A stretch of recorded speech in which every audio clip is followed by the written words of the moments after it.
I helped produce a virtual shadowing video series that is now also a podcast with a fourth year medical student named Dan. So, as a bonus episode, I'm posting part of an episode from this podcast series. I'm posting the part of this podcast which is the patient cases, which I think is the most interesting. This is a look into interventional radiology with Dr. Sahil Mehta. Going into this, I had no idea what interventional radiology was, but it's a really interesting specialty, and Dr. Mehta goes through a few interesting cases, as well as some interesting procedures that he does on a pretty regular basis. So I hope you find this interesting and enjoy. Last thing here, if you're interested in watching these videos, go to shadowing.medschoolcoach.com. Virtual shadowing by MedSchoolCoach brings you up close and personal with physicians from many different specialties. Walk through tough cases with each doctor and learn about their triumphs and the challenges that they face on a day-to-day basis. To view the video that this audio is from and to take the quiz that is associated with each podcast, visit shadowing.medschoolcoach.com. I think this is the best way to describe interventional radiology, right? It's like surgery, only magic. It really is. Like, the things that we're able to do are very much like surgeries, right? They're minimally invasive surgeries. In fact, there's an entire group of interventional radiology that probably calls ourselves more minimally invasive surgeons than radiologists. Now, interventional radiology is typically considered a subspecialty of diagnostic radiology, although a couple of years ago, actually, interventional radiology started having its own residency. So now if you're a med student, you can actually go right into interventional radiology. It's still certified by the same board, but basically it's something where we as interventional radiologists do not necessarily do the same. We don't actually do anything like a diagnostic radiologist does on maybe an everyday basis. So it's kind of a different field, and I would consider it more of a surgical subspecialty than a subspecialty of diagnostic radiology. At least that's the way I sort of look at it. And what makes IR awesome? I think what makes IR awesome is really we have this attitude of we can do it, right? I think interventional radiologists are often the last line of defense. And what I mean by this is there's so often on an everyday basis, it's like, well, this patient is too sick for us to take to the OR. Or, hey, we couldn't get that central line in. Can you help us out? Or, this patient basically is going to die. What can you do? Like, these are everyday conversations. And as interventional radiologists, we're often the last line of defense in the hospital. And it's like, well, yeah, let's try something. We can do it. And the reason that we can often do something is that interventional radiologists definitely think outside the box, and I think are the ultimate problem solvers. And that's kind of, I talked about it as an engineer, sort of thinking through, hey, what at the end of the day is sort of applied science, and what problems can I solve in front of me? Like, interventional radiologists are really a good interventional radiologist can think through these problems and think outside the box and really come up with incredibly unique solutions to different issues. I mean, we have a procedural skill set that's really unmatched by any specialty. So there are other specialties that will do some of the stuff we do and have endovascular skills, for example, cardiology, neurosurgery, vascular surgery, all do things that are endovascular related, right? Catheter and wire skills. But the skill set of the interventional radiologist is that plus so much else from a procedural standpoint. Now, I can't crack open a chest and, tie a thoracic aortic graft like a vascular surgeon can, of course, but I can think about ways to treat this through maybe an ultrasound procedure combined with a CT, and being able to get to the smallest arteries in the body with a catheter and essentially put a coil there or something along those lines, right? So the procedural skill set that we have as interventional radiologists, I think, is really unmatched by any other specialty.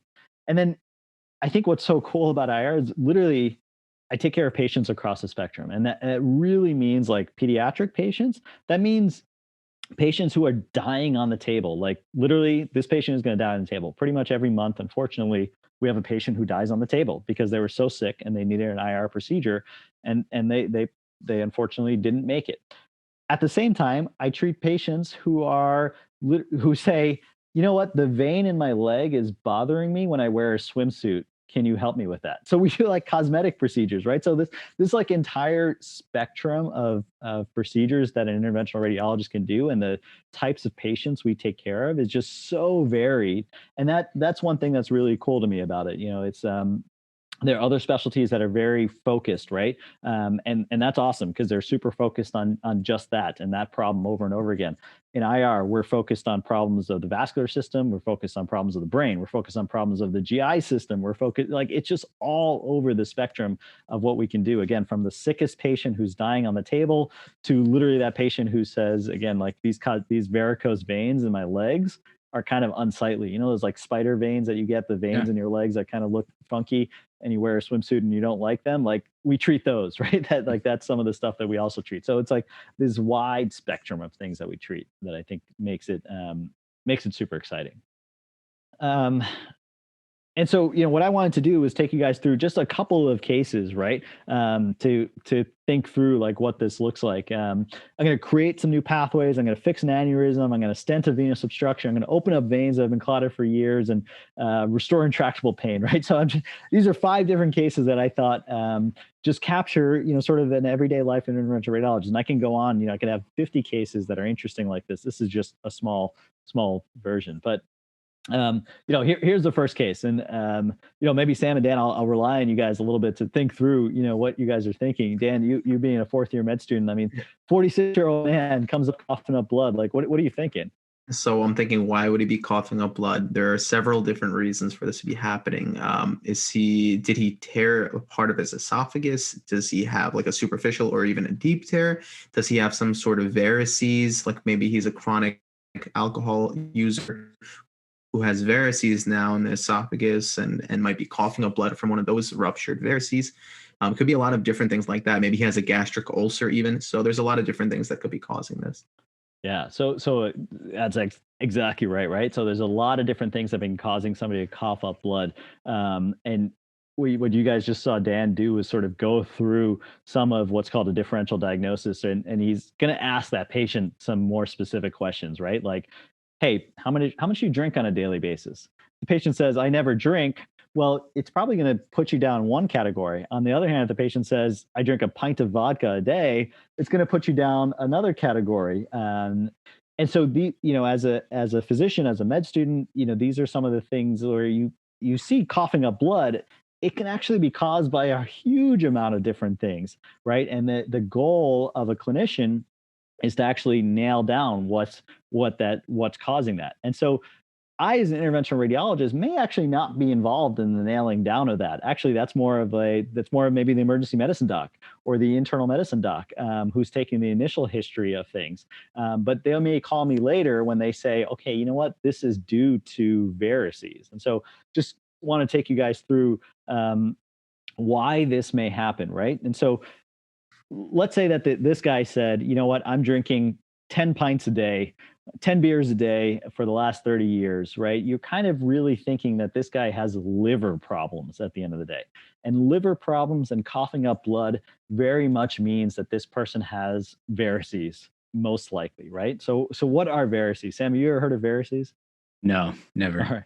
So let me kind of take you through what this looks like, right? So the body has this incredible way of adapting to different situations, and varices is an adaptation to a bad situation, right? So this is your liver, right? And the whole point of your liver is to filter out blood, right? So anything you eat basically goes through what's called your mesenteric system, and the nutrients and everything else, nutrients and good stuff and bad stuff essentially come back through the mesenteric system, right?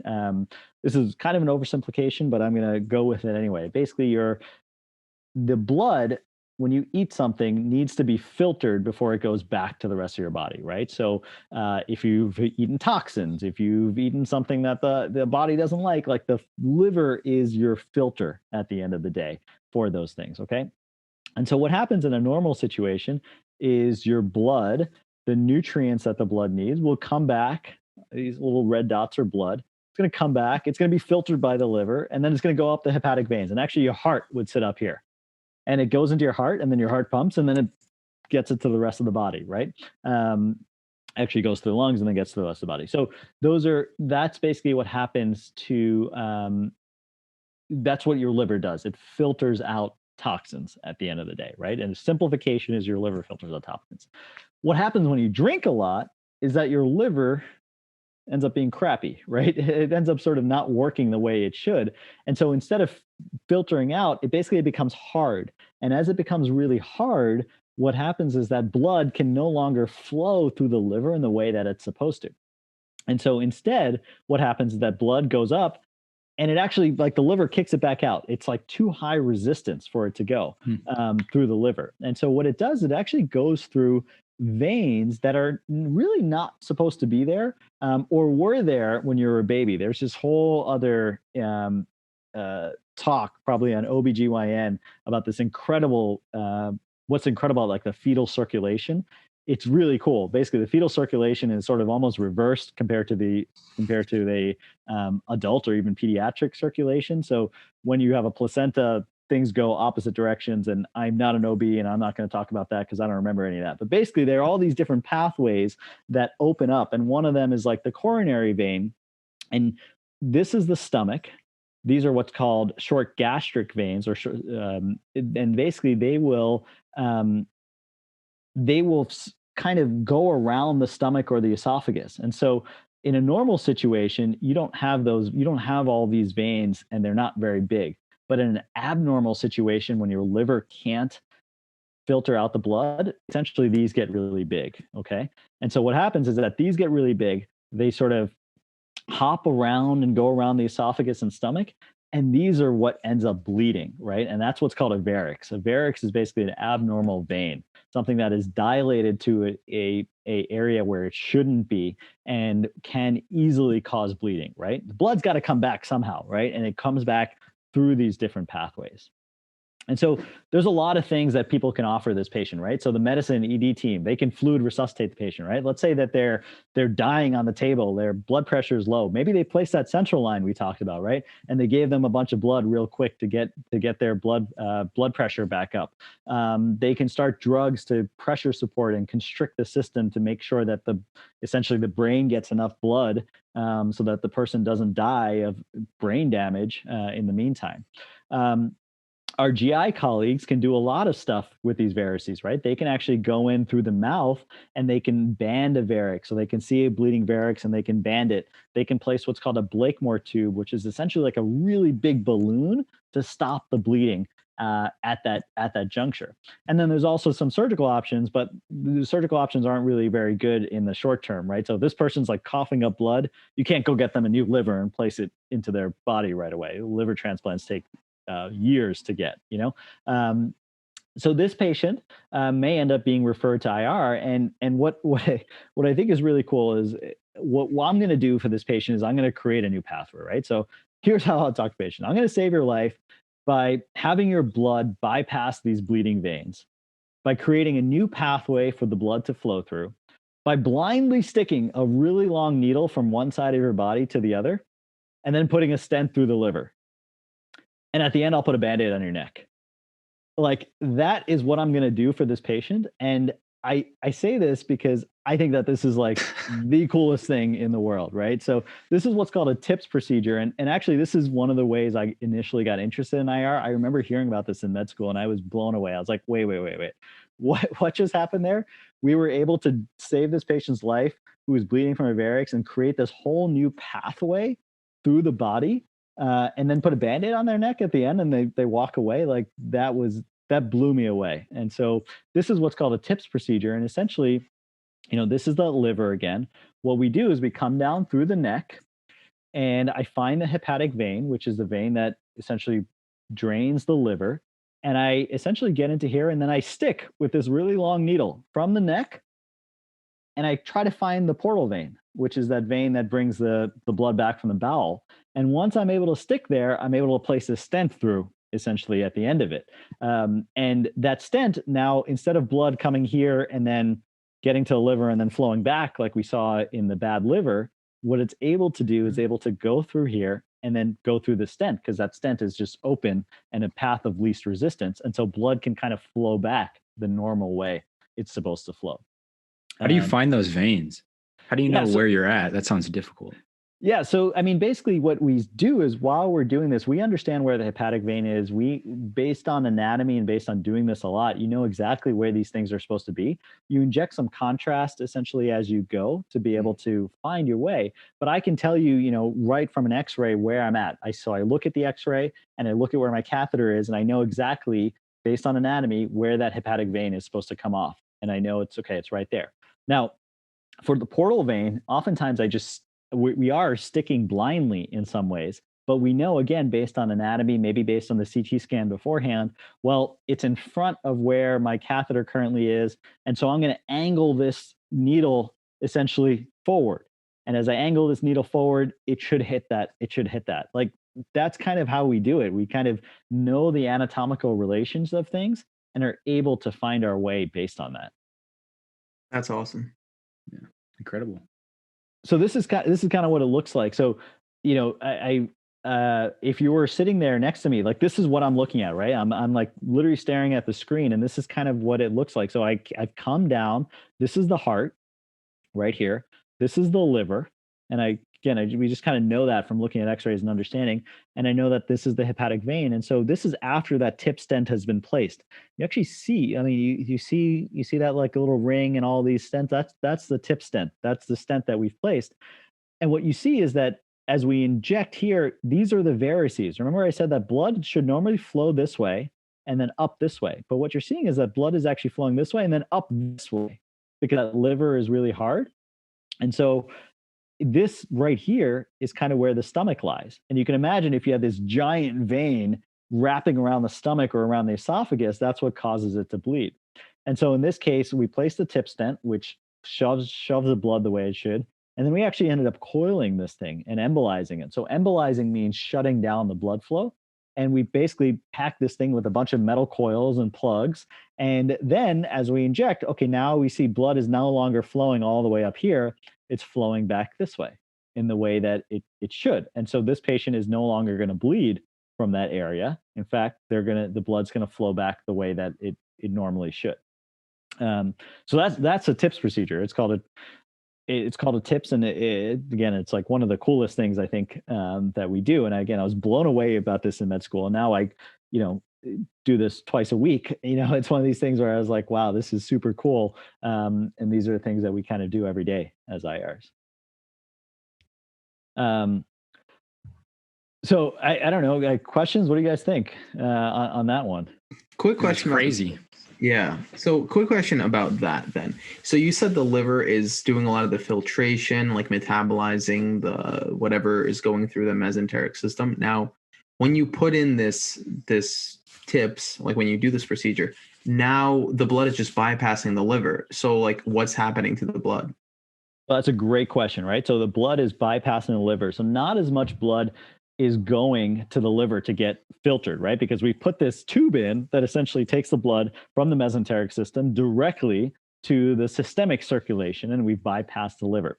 So we can answer this question in a couple of ways. Number one, you're not normal because you've sort of unfortunately taken the normal filtration away.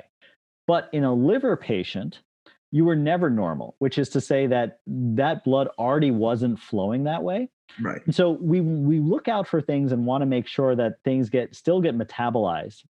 But some of the stuff that can't get metabolized, some toxins like ammonia, for instance, can build up in a liver patient. And ammonia, for instance, can actually build up and cause confusion or what's called hepatic encephalopathy. So these are things that we actually look out for post-procedure. So basically, in a liver patient, you are still bypassing the liver. Some of the blood is still getting filtered through, but you're definitely taking blood and sort of putting it directly back into the systemic circulation.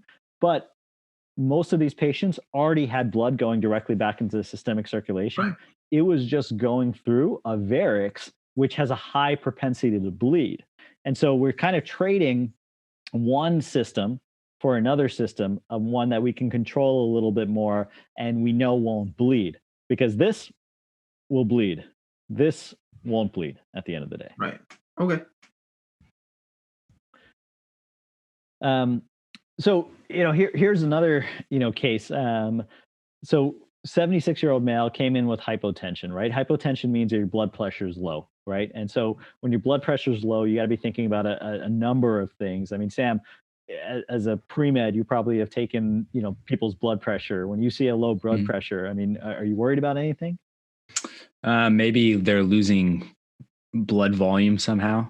Yeah, that's perfect, right? So one of the things you got to be worried about is that they're losing their blood volume, right? They're bleeding maybe. Yeah. Exactly. They're bleeding somewhere. And so obviously there's a lot of reasons for hypotension, but one of them could be bleeding. And in this case, what you're actually seeing is a bleeding blood vessel. So this is what's called a CT scan, right? A CT scan is a way to peer inside the body. And a diagnostic radiologist really reads these CT scans and is able to understand them. As interventional radiologists, we're trained in diagnostic radiology, so we can read them and understand them too.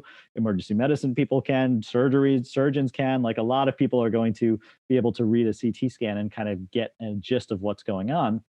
And what you see here is this is the aorta, right? This is like the big vessel that's taking blood from your heart to your legs, and then you see this giant thing here. That's totally abnormal. That shouldn't be there in any way whatsoever.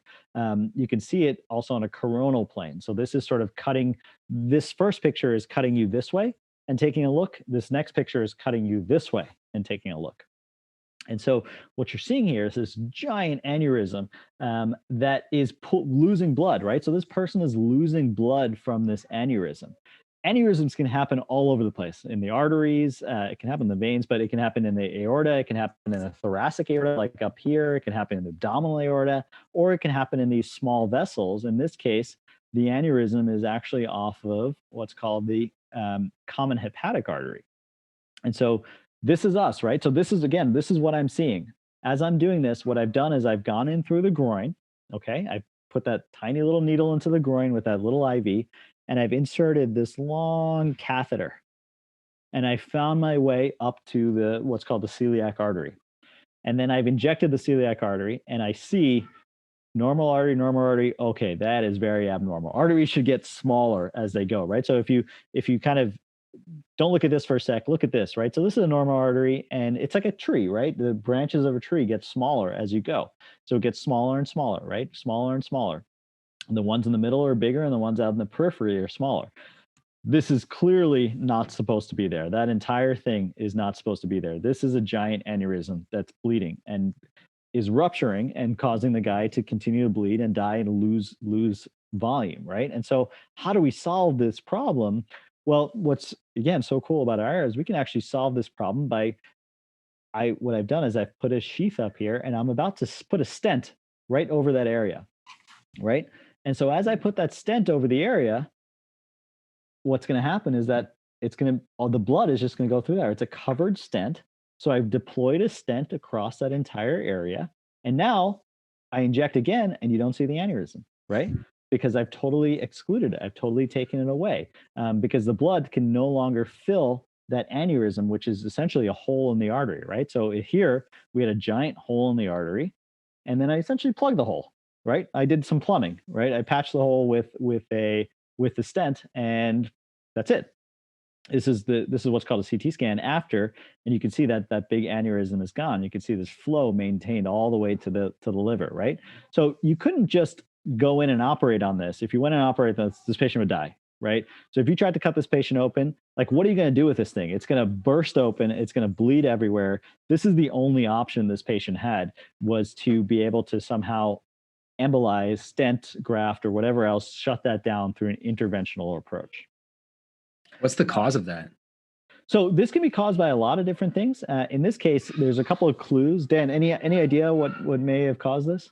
I mean, I was thinking something along the lines of just like old age, where there's maybe weakness in the arterial walls. But I mean, I don't know. That's actually really interesting because I've never seen that before. So there are a bunch of causes of aneurysms, right? So one of them is certainly old age. One of them is just vascular abnormality. So young people can have aneurysms, right? One of them is prior surgeries or other interventions can sometimes weaken the arteries or cause it. Smoking, calcium, all these things could cause different aneurysms, different places. In this case, one of the clues that you have is that what do you see here? You see this? Yeah. Staples or something? Exactly. Those are staples. So this patient actually had a prior surgery, This patient actually had a very recent surgery, and they were cut open. It looks like they also have an ERCP stent in. Dan, that might be interesting to you. They have an Yep. ERCP stent in, right? And so this patient had a surgery in the area of the liver previous to this, and that's what caused this artery to open up. So there was some manipulation during surgery that unfortunately caused the artery to have an issue. Wow. Cool. Got it. So, here's just sort of some of the ways we treat aneurysms, right? So this is basically the way I treated that aneurysm, right? I basically put this stent graft in, but we can do other things too. Like we can coil the aneurysm. We can pack a bunch of coils in there to thrombose the thing off, or we can maybe even coil basically the inflow and the outflow to an aneurysm. So there's blood that goes in, there's blood that comes out. What if I just shut down that entire artery and say, no more blood here? Like, let's just stop blood going here. You want to do different things in different cases, right? So in this particular case, I couldn't do that because the rest of the blood was actually supplying the liver. And so you can't just stop the blood that's supplying the liver. That would cause issues. So I needed to keep the rest of the blood open, and in which case a stent graft is a really nice option. Keeps the rest of the blood sort of flowing. All right, so here's another case. I'll go through the last ones a little bit quicker, just so you guys sort of get a feel. So, this is a guy who's coming in with facial swelling and shortness of breath, right? And a couple of things, for pre-meds to notice. He's got a tube down his throat, right? This is a endotracheal tube, so he's being ventilated at this point, right? So he is basically being ventilated, supportive oxygen and supportive respiratory systems, right? So he's hooked up to a big ventilator, which is pumping air into his body. You can see that his face looks pretty swollen, right? His eyes look pretty swollen. He basically, his neck looks big, and he's coming in with this shortness of breath and facial swelling, and had to be intubated because he just essentially couldn't breathe. And this is sort of classic for something that's called SVC syndrome, or superior vena cava syndrome, right? And so you look at this picture, I mean, this is obviously a graphic, but that's kind of exactly what he looks like, right? Like his face is all swollen. And the reason for this is oftentimes that there could be a lung tumor or something along those lines blocking the blood flow from the face back to the heart, right? So blood's got to come back somehow, right? Blood's got to come back from the brain back to the heart to be pumped to the rest of the body. Blood's got to come back from the arms to the brain to the lungs to be pumped to the rest of the body, right? If you had something that's blocking that blood vessel, basically blood backs up. And so in this case, what happens is that there's a tumor blocking, which often can happen, the main blood vessel called the superior vena cava that takes all the blood from the head and brings it back to the heart. And when it blocks, basically that blood backs up. And so what you see is this guy's face getting swollen because blood is essentially backing up, right? It has nowhere to go. At the end of the day, it's all plumbing, right? So it's all just basic plumbing. Blood is nowhere to go. It backs up to his face, and that causes his throat to swell. That causes his eyes to get puffy. That causes his head to get big. That's superior vena cava syndrome. And so this is kind of what a CT scan looks like of that. You can see these are sort of normal lungs. And then you see this gray area here, right? Like that's abnormal lung, basically because he has a big tumor here. And this is the same CT scan, just essentially filtered, right? So this is kind of like an Instagram filter, but an opposite, right? So this is a way for us to see. You can see here, I can see the lungs real well. Here, I don't see the lungs at all, but I see the blood vessels real well. And I can see that there's a clear narrowing of the superior vena cava, right? So this is the blood vessel that should be coming down here. And there's a clear narrowing because of all of this soft tissue there. And so what I would do as an interventional radiologist, I do a venogram, right? And so I come in, and in this case, I actually come in from the groin, and I do this injection. So forget the right side for a second. Look at the left side, right? When I do this injection, what you see all these blood vessels that shouldn't be there, right? They're going up to the face essentially. And so essentially what you're having is a backup of blood through the system, right? They're going back up the system. So instead of blood going from here down here, it's actually going from here up here, right? And so that's what's causing the backup. And so what I did here was place a stent.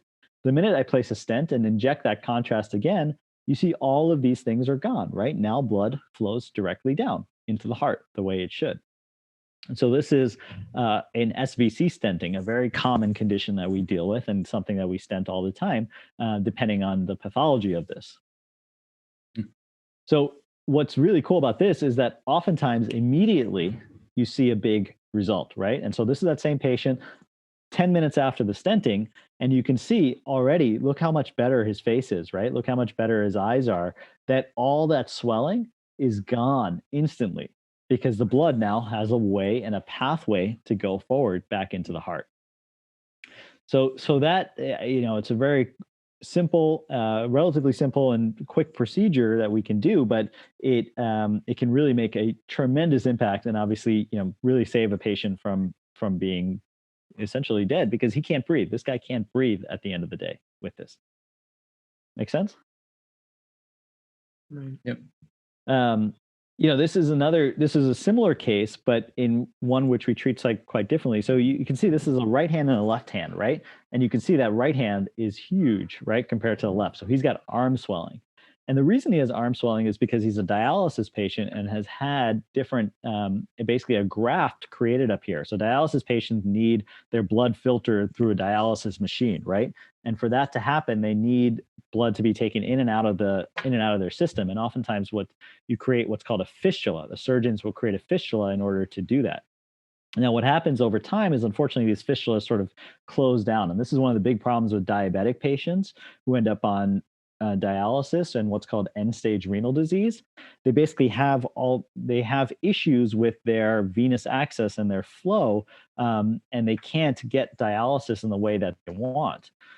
What happened in this case is similar to the last case, but instead of the tumor sort of growing over the course of maybe weeks to months, this is something that actually happens over the course of years. And so you see when we inject contrast, what you're seeing here is this is the chest, right? Can you make out the ribs here? These are ribs, right? And so these are ribs. This is the heart, okay? And then this is the arm. So this guy's arm is out this way. And what we're looking at is essentially this area right here. And so when you inject contrast, what you see is that normally the contrast should come this way, right? It should all the blood should flow from the arm back to the heart, right? It should flow back this way. But in his case, it doesn't.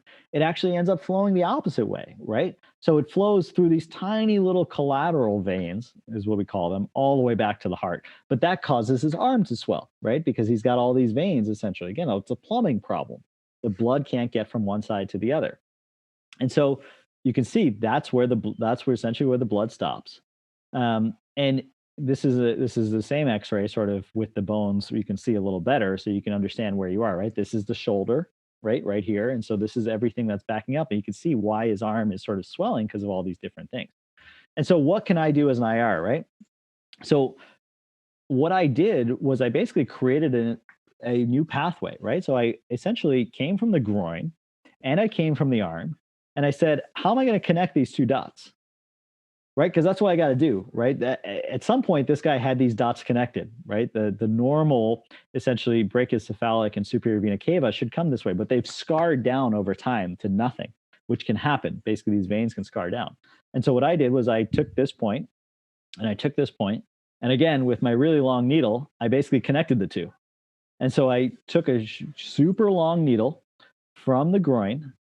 I basically connected it to this point up here, and I grabbed it and I said, okay, now I have a connection. And once I have that connection, well, I can do anything I want. So this is actually the needle. It's like this very thin, long needle, right? So it's 65 centimeters. So it's pretty long, very thin. And essentially I stuck it from the groin all the way to here. And then once I have that, well, now I can place a stent there, right? So once I place that stent, all the blood flow comes back. So instead of all those things that you saw, the blood flow comes back the way it's supposed to, right? So that's like it's similar to the TIPS procedure in some ways, but it's in a completely different part of the body. It's completely different indication. But when I said that IRs basically have this like procedural skill set, this is sort of what I'm talking about. Like we can do all these different things in different parts of the body. This might be a dumb question, but I'm just like, when you're running a wire through veins, are you ever scared you're going to puncture the vein? I mean, how well do those hold up when you're moving things through them? It's a great question. So definitely. So we're always scared that we're going to come out of the vein or come out of come out of the artery. Sometimes we want to do that on purpose, right? In this case, I definitely wanted to come out of the vein on purpose because there was no more vein left, so I needed to come out. But I have to do it in a way that makes sense, that I can control and make sure I have a backup option, right? So you can perforate out of an artery and you can run into situations where it's an issue, right? So you perforate out of an artery and now you've caused bleeding in that area.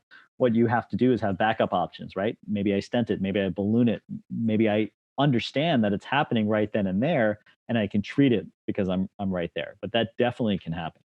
Okay. And so this is that sort of normal connection. And then one last case, right? So, I said that we treat all kinds of different conditions, and I've talked a lot about endovascular stuff, but here's something that's totally not endovascular, right? This is something that is outside. This is actually in the realm of bones and orthopedic surgery, but we do this too, right? So this is a female who fell and she had back pain, and basically she required narcotics, and she was found to have a spinal compression fracture, which is basically a compression of the spine, right? And so I said that one of the specialties I was considering when I was a med student was ortho, and it's kind of cool because I kind of get to do some ortho now too. Basically, we can treat this. So when the bone in the spinal column fractures, we can actually go in there through X-ray guidance, put up a balloon, and then fill it with cement. This is a procedure called a kyphoplasty, right? So this is what it looks like. This is what's called an MRI. An MRI is like a CT scan, but actually a little bit different. It sort of uses different physics and is able to give you a lot of soft tissue detail. And what you see here is this is the spinal cord, right? So you see all that white, that's the spinal cord. You see these like little square-shaped things. Those are the vertebral bodies, right? So those are each vertebral bodies. And what you'll notice is that this one vertebral body kind of looks a little bit squished and is bright, right? And so it's got what's called water in it. It's got edema in it. And that tells us that, hey, this thing is fractured. So this is a fractured vertebral body, and this is what's causing her pain, right? When you ask her where her pain is, she says it's right here. She points just to that place. And this can be really painful for patients, right? You can imagine if their spinal column is cracked, it's painful. So what I can do as an IR is essentially go in and find that vertebral body, right? So I look on X-ray, I find the right place, and I put a needle into that area. Through that needle, I essentially make it bigger and bigger and bigger until I can get a balloon in that area. I inflate the balloon to give myself a little bit of height, and then I fill the thing with cement to harden it up. So it's kind of like, if you broke your wrist, you might get a metal plate there, right? In order to fixate it. That's essentially what we're doing for this patient. And it's great because patients, like this patient, was in horrendous pain, couldn't get up. And she sees me back in clinic 2 days later, and this is what she looks like. She says, "Look at me, I'm able to get up. I'm feeling great." Like, so these are the things that, are so satisfying, right? We came back and we talked about, like, at the end of the day, helping somebody and sort of making that impact. And I really feel like, we obviously do that as physicians, as IRs, for sure. So, I went through a bunch of cases there, but the idea was to give you a little bit of flavor of maybe, what an interventional radiologist does and how we do it on a daily basis. Nice. That's very impressive, honestly. Like, it's really it's cool awesome. what kind of things IRs can do. Especially that last one. I mean, that you're going from one day where you can't really walk, or you're in so much pain, to being able to do a lot more. It's very amazing. Yeah, you could definitely make an immediate impact. And I think that's, as you're thinking through shadowing different specialties and looking at it, like, there are some specialties that have very long-term impact, and that's fantastic, right? Internal medicine, family medicine docs, like, these guys have long-term relationships with patients. They see them over time. Psychiatry, right? And you see sort of progress and disease management that way. And then there are other specialties that are very much in the moment, right? And I feel like IR is an in the moment specialty for the most part, where you see a patient, they have some issue, you treat them, you see them in follow-up, and then they're sort of discharged from your care. There are other specialties like that too, right? Like orthopedic surgery, maybe, right? Somebody comes in with a broken wrist, you treat them for that, and then you sort of see them just for that problem, and then they're gone from your care. So that's a decision point for students to make, right? For med students. in particular, like which one do I like? Do I like that longitudinal care, which has so many benefits, or do I like the short-term care, which also has so many benefits, and different people might like different things. Right. Very good. Well, Dr. Mehta, I want to say thank you again for joining us. I think it was really interesting, and I hope that pre-meds really find it as interesting as I did. Thank you so much, Dr. Mehta.